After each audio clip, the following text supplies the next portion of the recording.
Let's explore how objects connect and interact in Civil 3D's dynamic work environment. In this drawing, I have three different views: the plan view showing the surface and the corridor, the section view showing the vertical alignment, and the 3D view of the corridor. I want to demo how different objects in Civil 3D are related to each other in the same drawing. Here I am going to make a change to one PVI of the vertical alignment.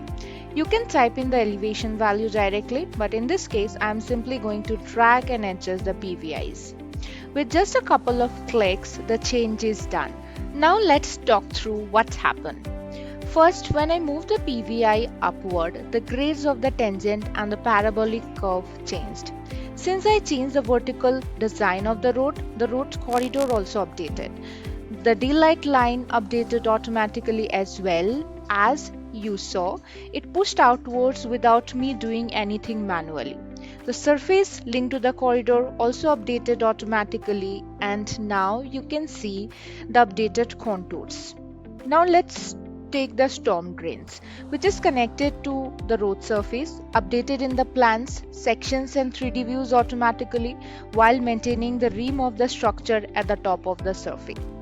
And that's the beauty of Civil 3D. Think about the time it saves. Think about the 5 or 6 relationships you would otherwise have to update manually just to address the impact of one profile change.